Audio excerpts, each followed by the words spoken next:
Hi,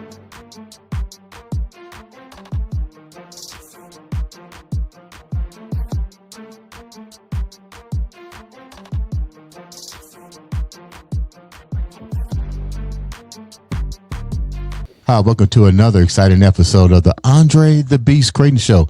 Another exciting show. You know the routine, another exciting guest. Today we're going to go to Minnesota and we're going to talk with a beautiful young lady. And let me tell you where the story is going. You talk about having to rechannel that beast mindset. Imagine, if you will, growing up in a small town, family's well known, and you're caught between almost a rock and a hard place. Let me go here real quick. You're trying to keep tradition alive on one part of your life. You also want the Cinderella story that your family's told you for years in a small town. You get married, you have children, you live happily ever after. Then somewhere along the line, something happens that changed the whole trajectory. Now you become, how can I put it where this makes sense? You're the town gossip now. You didn't follow the path that was chosen. People look at you different. But more importantly, how do you keep that beast mindset to avoid, reshape, and not let that affect you? Today on the show, a beautiful young lady has done just that and has taken what I might call the bull by the horns and say, you know what?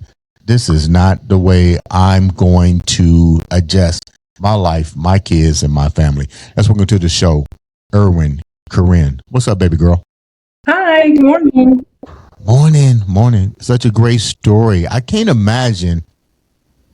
Well, I can, because I came from a big town, from Indianapolis, and when my mom was taken from me at a young age, I moved down south, not Atlanta, but further down in Georgia, and it was a culture shock, and it was amazing, the mindset. So I'm gonna call this episode "Small Town Mind, Big City Dreams." Before we get started, tell the viewers a little bit about who you are before we get into your story. Well, my name is Erin. I earn my money by being a librarian. And then people who know me are like, you know, if it's ever like, guess what job she does? No one would really ever guess that I'm a librarian. That surprises people. I guess I have more, there's a lot of stereotypes about what a librarian is like, and I don't fit those stereotypes. But so I was always an athlete, competed in swimming for 20 years. I was a competitive ski racer. I like to golf, do all those kind of things. And that was actually how I met my ex-husband. We were partnered in my senior year of high school in gym class. We were tennis golf partners. But so anyway, I graduated from high school, went to college, and swam for a Division III school. I was a distance swimmer, and I think swimming more than anything taught me like discipline and work ethic and delayed gratification. Like I would train for a race for 6 months, and so swimming, I think, really taught me how to have that grit and have that tough mindset. And so anyway, I'm an only child, and so my parents and my family are, that's kind of it. I mean, I doubled our family size on my own. Like we went from 3 to 6, and I have 3 kids. I have 3 kids. My oldest son is 12, in 6th grade. My daughter is 11, and my youngest son is 8. And so life just changed a lot when I became a mom. Like I kind of lost myself, and all of my energy and all of my focus went into them and being the best mom I could be. And I didn't really have a partner that was a partner. So I was managing everything, like household, full-time job, kids, and making all the decisions. And it was really a lot. And in during that time, well, before I think it was like I found out I was pregnant and I finished my master's degree in like the same week. Wow. And then my first master's degree in library. And then when my youngest son was 10 days old, which was crazy, I don't know what I was thinking. But when my youngest son was 10 days old, I started my master's program for a history master's, which that was, I don't know what I was thinking when I, when I did that. But yeah, so I have a master's in history as well. So yeah, I value education. I think education is really important, and literacy is something I feel really passionately about. And yeah, and I've kind of through my divorce have rediscovered myself and what I enjoy. And so I guess that's kind of my story a little bit, or a little background, how I got where I am. Now you say how you got where you at. So you had to, something had to happen to take you from one transformation that you thought was the right path to a retransformation. Something along the yellow brick road didn't line up. You mentioned that you were in a marriage, but I guess driving solo. So being the only child in your family and being raised in a small town doesn't mean everything is peaches and cream. So somewhere along the line, you and your husband separated, and along that path, something just wasn't right. The people in your town just didn't register with your decision. How did that even take place? So my ex-husband and I, like I said, we met. I was a senior in high school. He was a junior in high school, and I left for college, and we kind of reconnected because he ended up. I went to a university called the College of St. Benedict, St. John's University. It's like a girls' and a boys' campus, but they're together. And so he ended up going to a public university in the same town, and we kind of reconnected and then dated throughout the rest of college. And it was just one of those things where we were together, and it was like marriage was the next step. And I thought that we had like the same kind of ambitions. Now, who decided that marriage was the next step? Was it what you decided? Was it what society decided? Was it what your parents, or was that just the normal philosophy that you was brought up? We've been dating since high school. We reconnected. You know, you're back in my life again. Like, who really focused on the marriage? Was it you or was it him? I think it was just kind of both of us, but like in my mind, like I had this plan that's like, okay, you go to college, you graduate, you get married, you have kids, and then you're happily ever after. Mm-hmm. And so it was like, okay, well, this is the next thing, the next check mark, the next box, whatever. And I mean, I did love him. It wasn't just like, oh, yep, here's a guy, I'm gonna marry him. I mean, I did care about him, but he. But you said that was in. But you said that philosophy or that mindset was in your mind. Did you even talk to him? Did he share what his mindset was? I mean, I think he was always really attracted to like the idea of me. Like the things that initially attracted him to me are the things that he came to resent about me. Like that I was like a go-getter, and I was the person like that always took care of things. Like I'm in my friend groups, like I'm the friend that like organizes everything and makes sure everything's okay. And like, I've always been someone who like goes after things and achieves, and I've always worked really hard. And so, I think those things initially attracted him to me, but then he didn't live and hold himself to the same standard that I did. So I think he started to resent that about me. And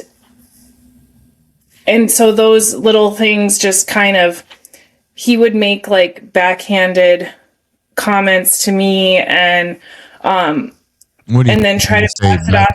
What do you mean when you say backhanded comments?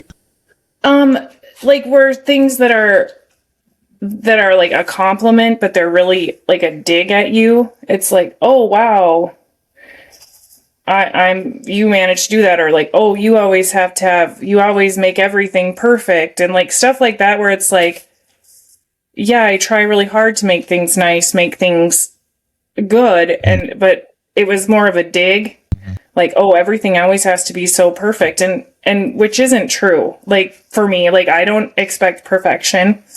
When did this stuff started to surface? How long had you guys been married? Because if you've known somebody since high school and all for this long a time, and you guys live in the same community, that means you was pretty close to his family and him close to your family. I mean, these traits just didn't pop out of nowhere. No, and his family would say stuff to me like that too. Like I think they had the impression that my family was, well, like he'll even say things about like since we've divorced, like has this impression that my family has like money, and it's like no, like my parents both worked really hard, and but nothing was like given, it was all earned, and I mean they're middle class, like nothing crazy. And so like even during our divorce process, he would say stuff to me, be like, well, your parents will just buy that for you, your parents will just pay for it. And I'm like, whoa, like no they won't, and I won't ask them. But it things like that like were really common, like just like, oh, your parents can do it, your parents can handle it. And it was like, I don't know where that came. Oh no, sorry, I just broke my bracelet. Are you okay? Yeah. Okay. Oops. I have like a rosary bracelet, and I was messing with it, and I broke all. Now, these things, this borderline sarcasm remarks were taking place prior to you guys getting married too, correct? Yeah. Yeah, and I think part of it with a was, marriage. You still went through with a marriage. I know. I think I struggled, and I still struggle with like feeling good enough and feeling like I deserve things. And I have, like, I love my mom, love her to death, but she is a critical person. So for me growing up, like to feel loved and like accomplishment, I got that, like the praise through achieving. So like by getting good grades, by performing well at a swim meet, or doing well in my ski race, or whatever it was, like the expectation was that I was gonna achieve. And so that was kind of, I felt like I had to earn like love. So it was kind of the way I was conditioned. So it was like, oh, okay, I gotta work for this. Like, I don't know, it was messed up. And like now through therapy and self-reflection, like I recognize it now. And I do deserve that. He was providing he was providing another means of self-validation for you. Yeah. Yeah, definitely. And it was like I felt wanted,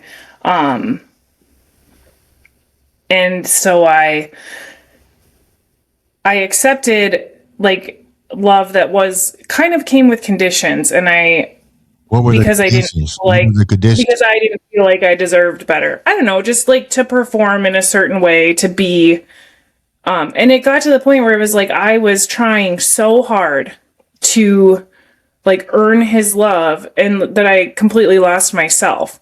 And give me an idea of what you did. That's kind of interesting, because here it is, you go to college, then you go back and work on another degree, a master's degree, but yet and still you're performing tricks to get validation from individual that was clearly showing who he was ever since you guys were a kid. So what were you changing to try to get even more approval for this guy that took you out of character? It was just like I made myself small. Like I have a large personality. Like I'm always like telling jokes and having fun, and one of my friends told me once, because it was like a friend that I met not with him, like we were both moms and that's how we became friends. And she told me, she's like, when my ex-husband's name is Tyler, and she's like, when Tyler would come around, she's like, I could see you just like get small, like that I would kind of fold in on myself and like stop taking up space and just kind of like, sure, whatever, like kind of going into like this people pleasing mode.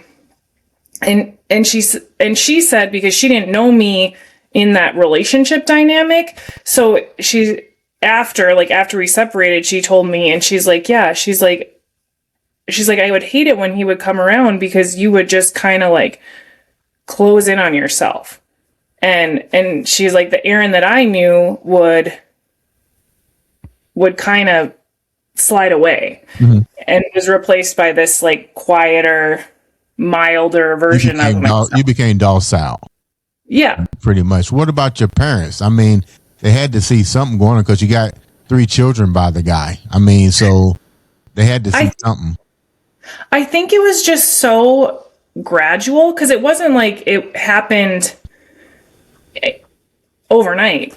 I mean, it was just a gradual process after, like, we were together for 17 years. And I remember I got really upset with my aunts because they live overseas, so I see them like once a year. And my aunt had asked me like if I was like struggling with depression or like something like that, and I'm like, no, why?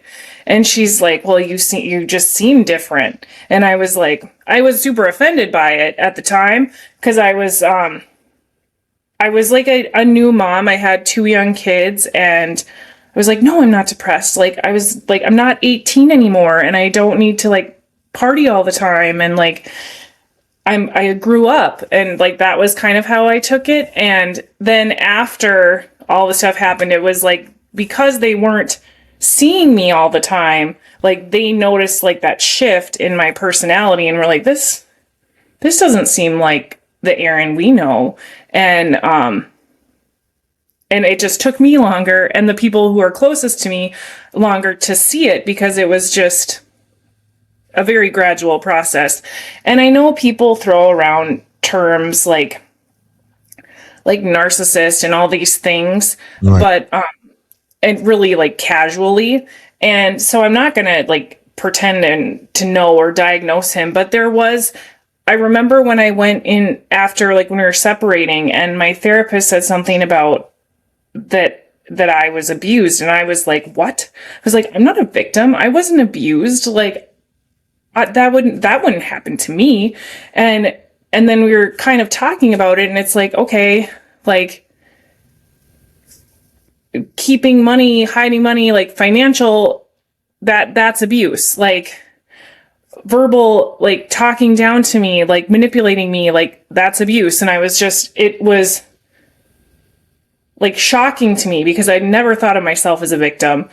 Did you even think later, after, didn't mean to cut you off, I'm sorry about that, but did you even think, you're in therapy for a reason, so something that you was going through internally wasn't processing? So I mean, why was that such a shock to think that his behavior and your reactions and how other people in your town and your family was looking at you, that there wasn't a problem, that is some type of abuse that's happening to you?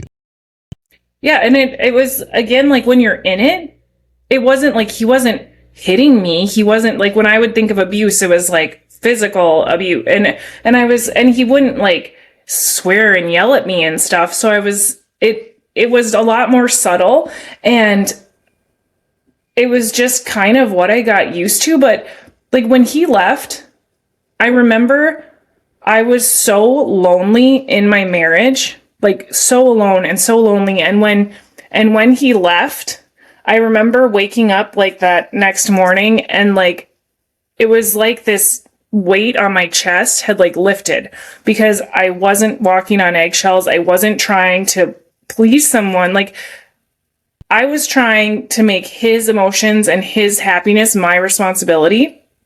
And you can't. Like, the only person that I can be responsible for is myself. Like, I can treat other people kindly and like I can control how I treat others, but like I have no control how someone else is going to feel or react. Like that. And I was trying to take on managing his emotions by like, okay, and I would try to like think of like things that could make him mad or like trigger him. And so to not have that happen. And like, I would always have the house like clean and like never dishes in the sink and like trying to do all these little things so that, okay, maybe he'll be happy. Like maybe he won't be, and exhausted myself trying to manage the emotions of another fully grown adult. How difficult was it for you to begin to get into your transformation? Because you mentioned you live in a small town, and from what I understand, a lot of those people that you thought were friends soon showed their true colors. They was totally against what they consider small town values and small town traditions.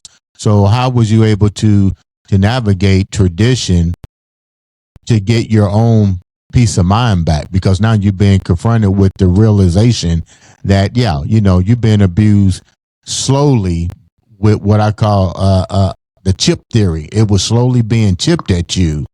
And now you get a divorce and people in your town ain't too cool with that. No, it was like I became a topic of a lot of gossip. Wait a minute. You got to tell me, what were some of the topics? I'm just curious. How do you talk in a small town? Well, so there were two parts of it. So when we were getting divorced, my ex-husband had an affair with a bartender at our country club. And did you know her?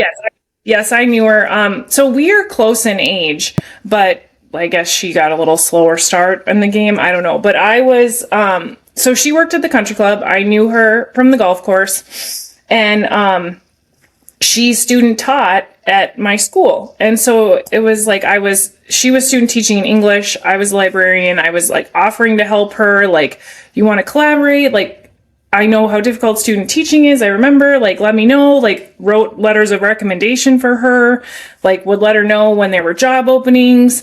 And like, I would see her at the golf course and I would chat with her and stuff. And I'd be like, why is she being so weird?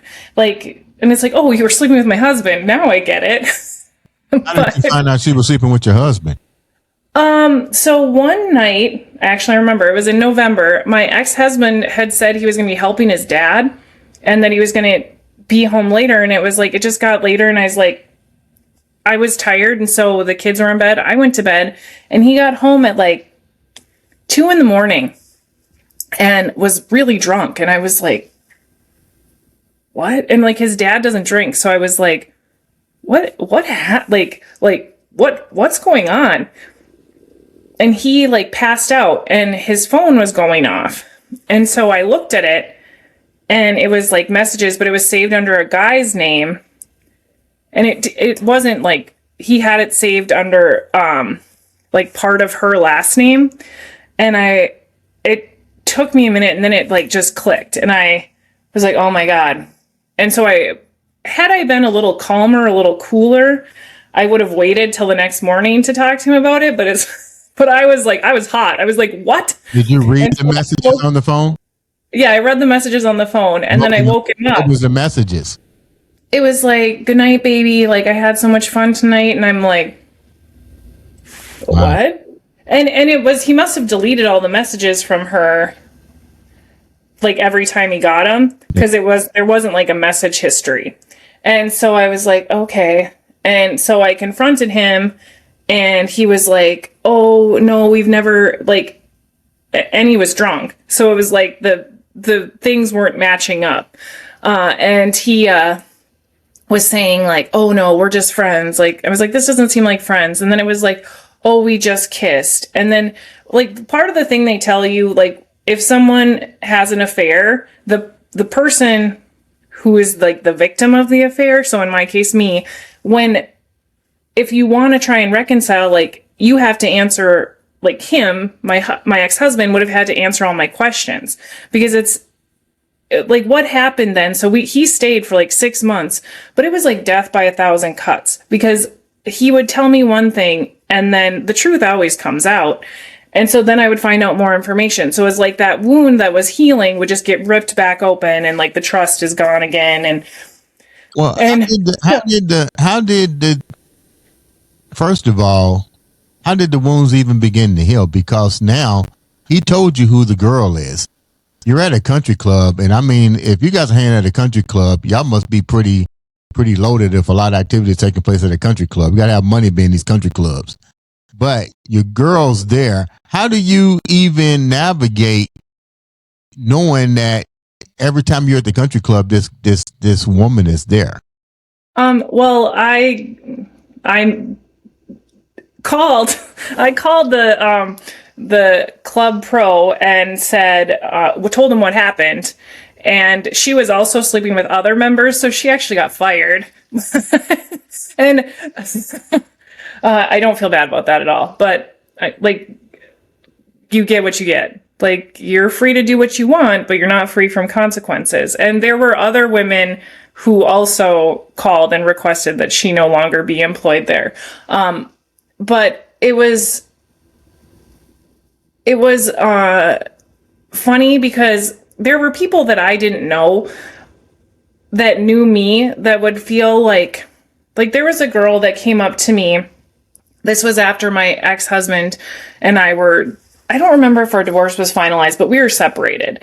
And she's like, comes up to me in the bar and she's like, "Oh, I follow you on TikTok. Like, you seem like you're doing so great." Because initially on TikTok, I was talking about I've since removed a lot of them, because it's like what you put out is the energy you get back. Mm-hmm. And I didn't want to be in that energy anymore. Like, I'm in a different place now.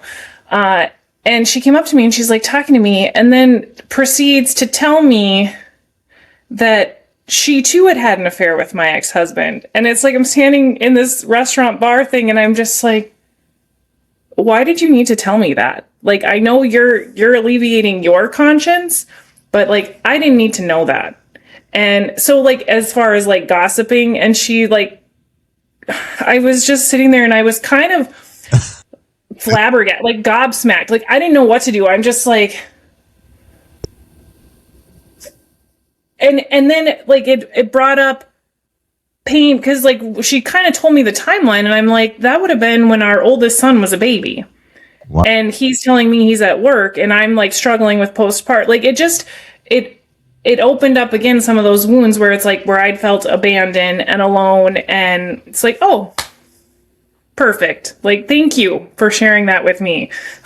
How many people in your town probably knew you? I mean, you're at a country club. I mean, you know, that's worse than being in the yellow pages. Everybody knows your business now. So how do you function knowing that you come from a pretty well-known family into almost being totally annihilated or demoralized by your husband, who's basically is the John of the whole, you know, where you live at? Every woman knows him. It was really, really hard and embarrassing.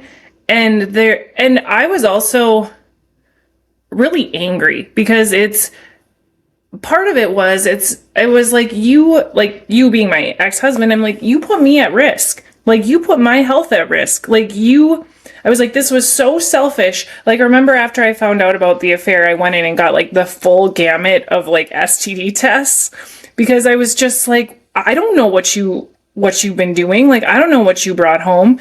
And I was so angry. And it's like, I'm getting text messages on my phone, like from the app, the medical app. And it's like, oh, your chlamydia test is negative. Your gonorrhea test, like, it's not the messages you want to be getting. I mean, obviously the negative is, yes, you want to be getting that. But I was like, this is not what was supposed to be happening. And so accepting that and recognizing I'm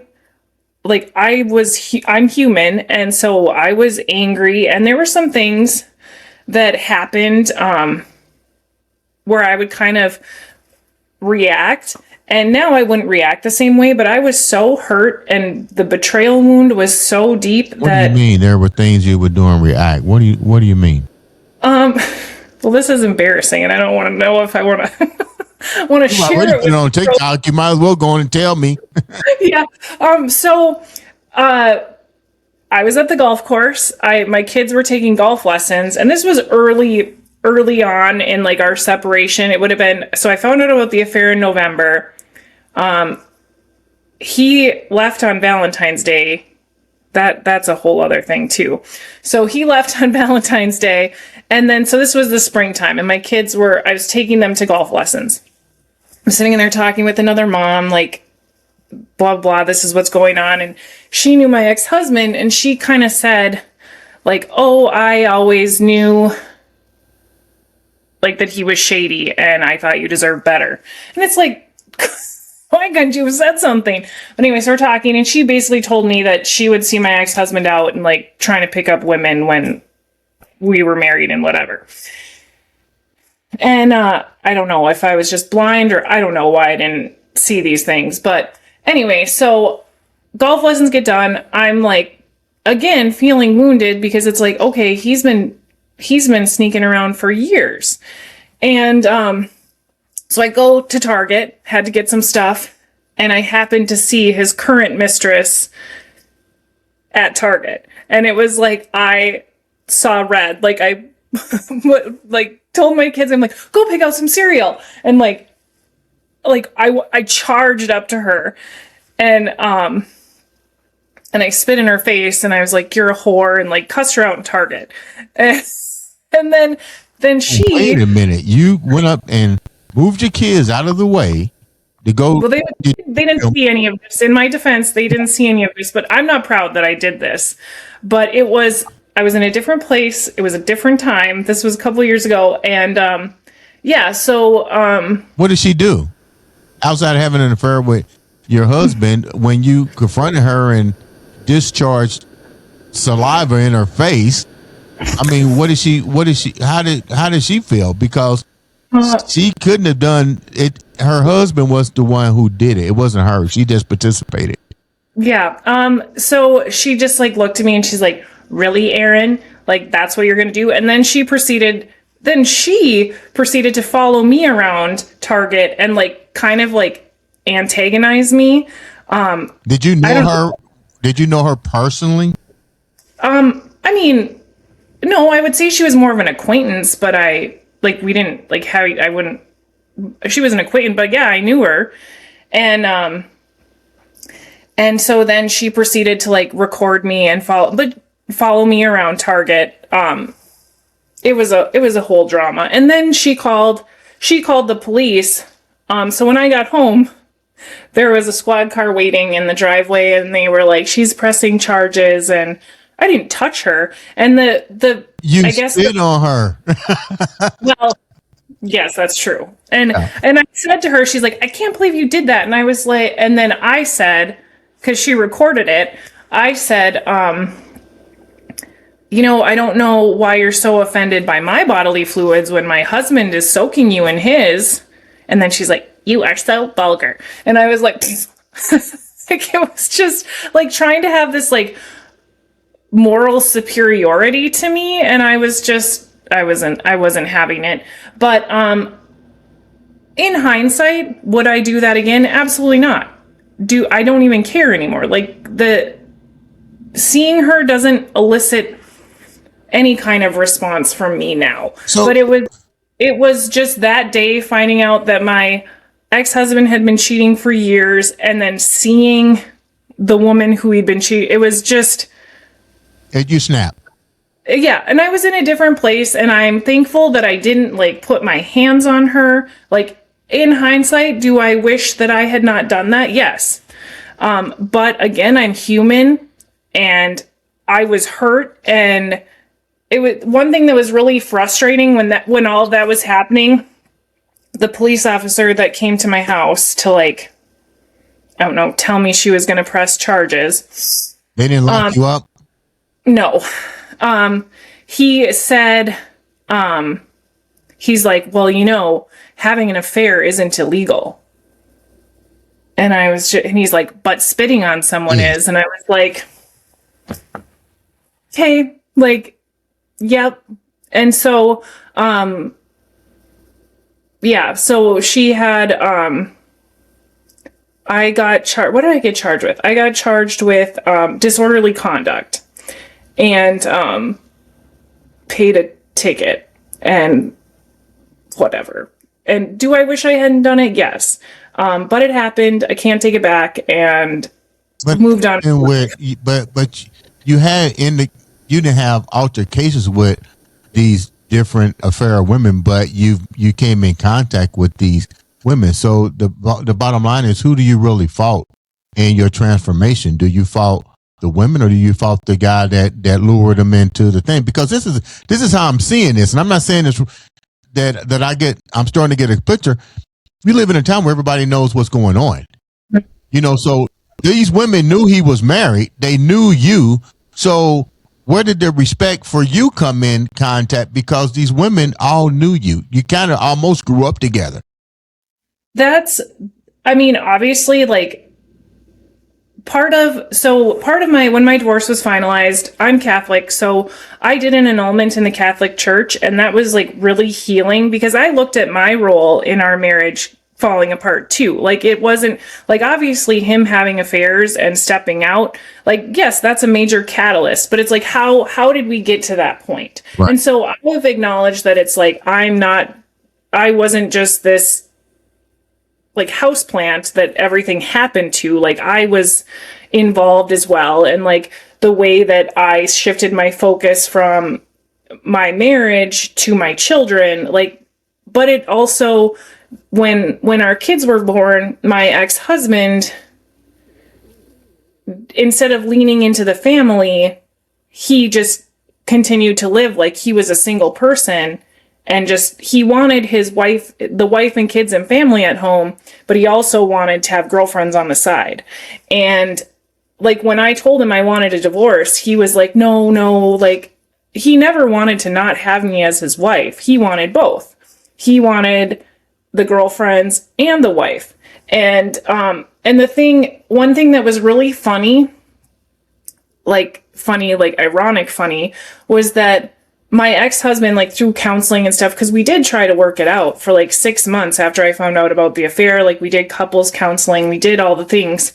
My ex-husband told me in counseling that his girlfriend didn't like it that he was still sleeping with me.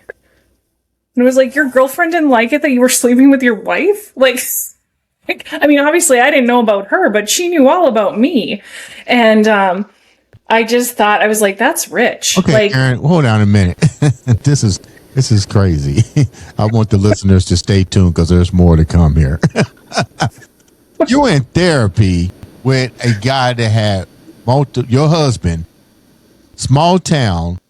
Pretty much he's bedded all the women in your town. Were these women, did they have boyfriends or husbands as well? Because I see a lot of infidelity going on in that little town you live in. So yeah, well, yes, there is, apparently.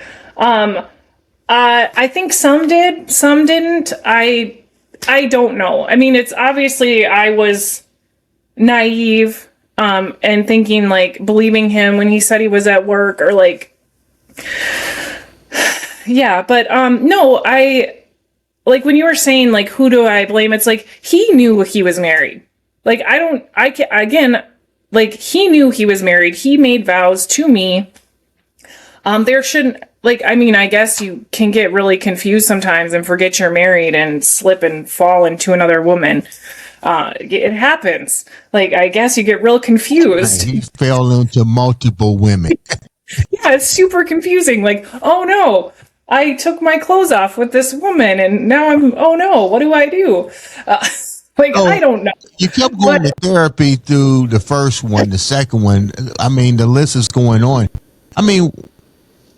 What therapist would say, let's try to work this out? It doesn't make any sense. Okay, so I didn't find out about the other affairs until I found out about the one that ended our marriage. But I didn't know about the other ones, and that kind of came out as that process was unfolding. So we were, and my therapist is amazing. Her name is Laura, and I still talk to her. I still see her. I actually have an appointment with her this week.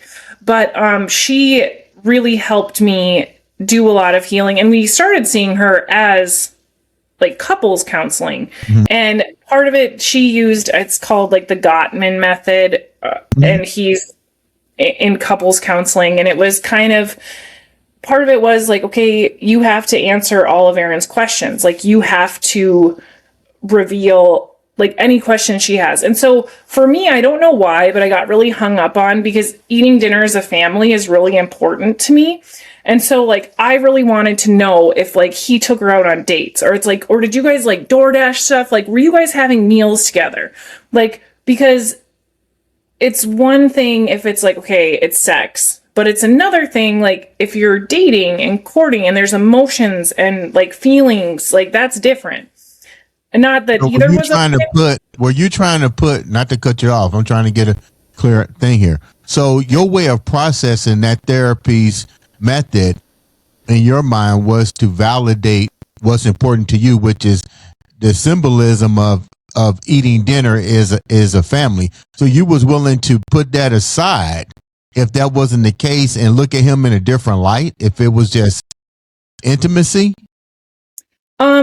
No, but it was like trying to understand. Like, did you just want like the physical stuff, or were you seeking another relationship? Like, did you want like a second family? Did like trying to understand like why are you doing this was and so and like I had never put myself in a situation when I was married where there could even be the question of infidelity. Like I never put myself in a situation where I would even allow there to be questioning my integrity. Like it was because I valued him and I cared about him and I loved him. And so that, even as messed up as it was, like I never put myself in a situation where there could even be that question raised. And so to me, that it was really like a betrayal on so many different levels, because I felt like he had no respect for me, obviously. And Did he answer questions in therapy? No, not really. He would like dodgeball, duck dive, dodge dip. So Like no, and that was part of the problem. And then it was like he wanted, like he kept saying he wanted to work it out, but he didn't want to tell me what happened. Like he didn't want to like say share locations, or he didn't want to let me see his phone. And it's like part of those things, it's like when I'm the person that's been betrayed, you gotta kind of let me. And not that I wanted to do that forever. Like I never want to be in a relationship where I have the need or want to check the other person's phone. Like, and the same for me. It's like, yeah, you want to look through my phone, go ahead. But that's not something, like I want to trust the person I'm with. And so, yeah, like just the trust being broken was so hard. And then it was like a switch went off when I said, like, I'm done. Like, because I am very loyal and forgiving and, like, was willing to, like, okay, we can work through this. Like, we can get through this. And I found out, it was in April. So I found out of the affair in November. Then April that spring, I found out that he was still seeing her. And I'm like, I'm done. Like, I'm done.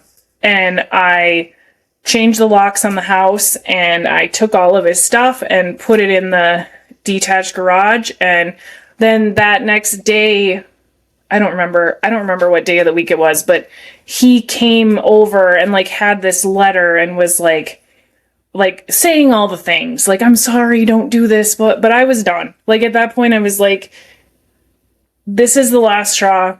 I am done. And it was like a switch flipped in him, that he went from trying to get me back to like, how can I hurt her the most?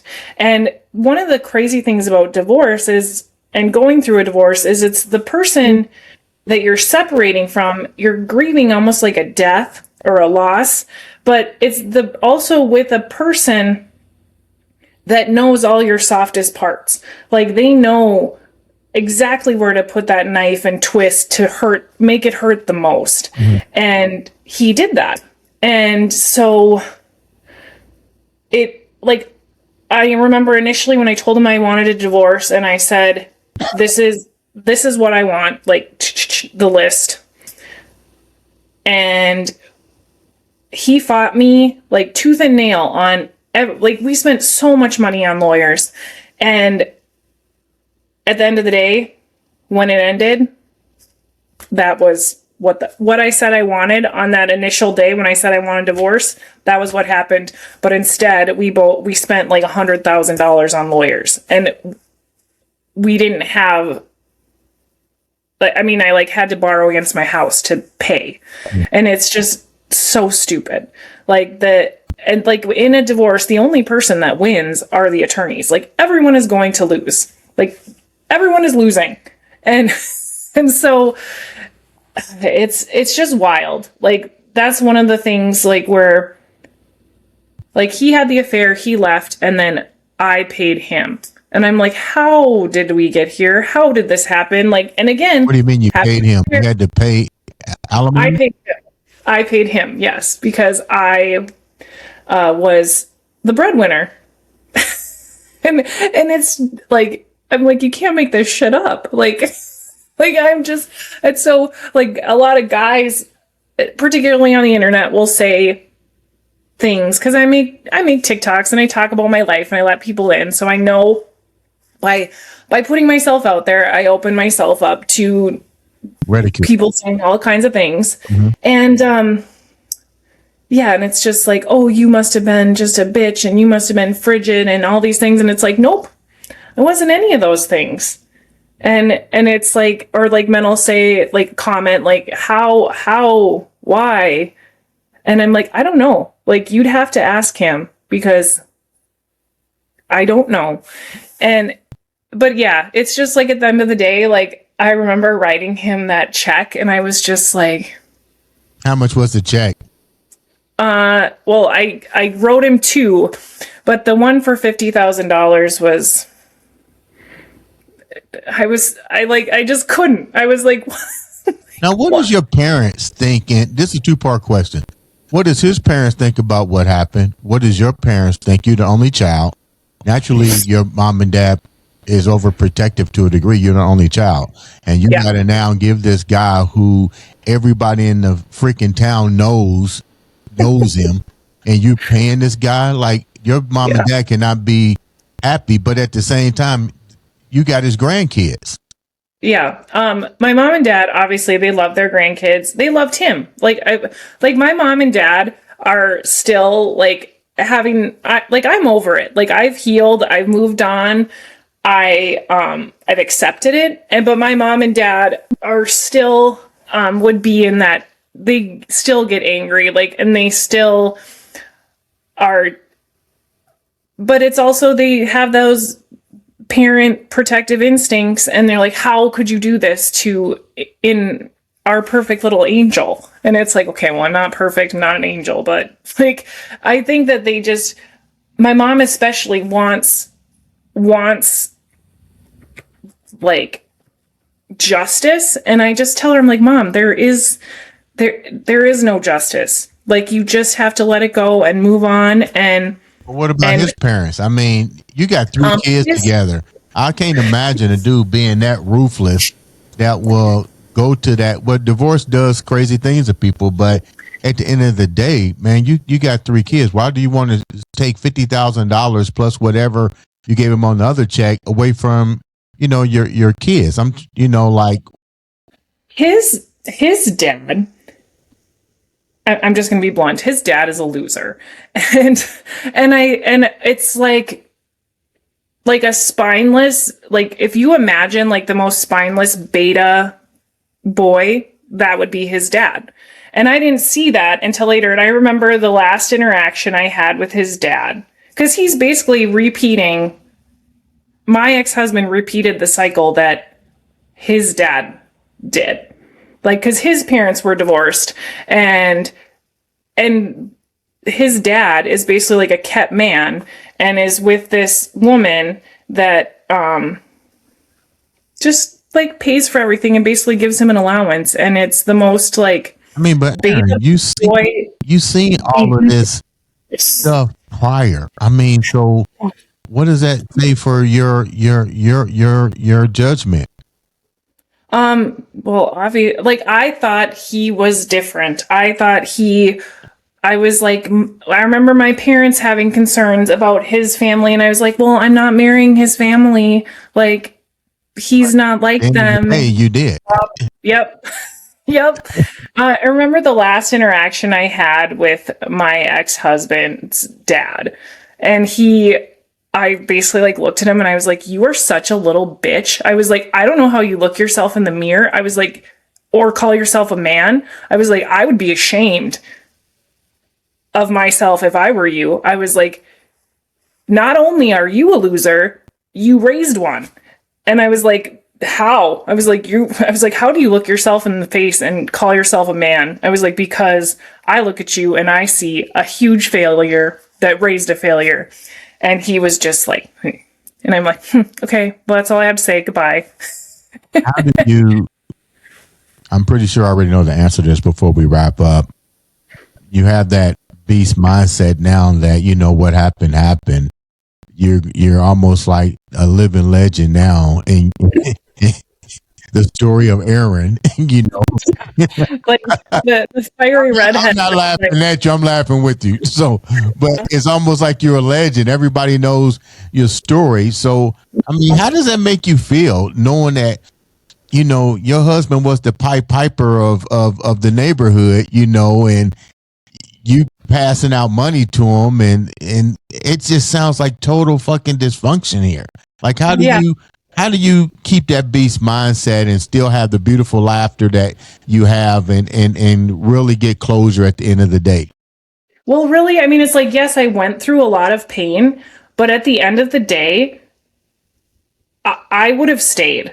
Like, I was loyal. I would have stayed. I didn't realize how unhappy I was and how alone I was and how lonely I was until I went through all of this, and I've healed, and now I've found passions. Like, I love going to the gym. I love traveling. Like, dating is that's a whole other, but it's like, I'm meeting new people, and I've met men that are men and that treat me. They appear to be at this point. Well, yes. Yeah, that's not great. But like too quick. Right. Have you healed? I'm also very like okay in my own skin. Mm-hmm. Like putting myself, like I said, putting myself out there on TikTok, and I do stuff with like fashion and dressing, and it's like, I'm not under any kind of impression that I have like this perfect body, but I want to help like other women or men to see like bad things can happen, adversity can come up. But at the end of the day, like, if you're strong and you know who you are, which I rediscovered myself, I refound that, like, I kind of say, like, I refound my weirdness, like all those goofy little quirky things that made me, like, she was still in there. And so I'm just letting her back out and letting her live and have fun. And at the end of the day, like, I want to raise, my greatest accomplishment is going to be raising good people. And so I want my kids to see that their mom is happy and strong and resilient, and despite whatever she did in a Target one time 5 years ago, like that those things don't define me. Like, I am not defined by my divorce. Like, that is something that happened. Like, in the story of my life, that's not the story, that's a chapter. And there's so many amazing things that have happened. And if I was still married to him, they wouldn't have happened. And so many fun things that I've been able to do, and opportunities. Like, I wouldn't be sitting here talking to you. Like, there's so many, like, wonderful things that have come out of a broken, bad situation. That sounds like a winner. You know what? I wish you the best of luck. You definitely have that beast mindset. Ladies and gentlemen, make sure you subscribe, like, share, click that button. All it takes is one click of a button to make a difference in your life or to change somebody else's. This has been another, and I do mean another, exciting episode of the Andre the Beast Creighton Show.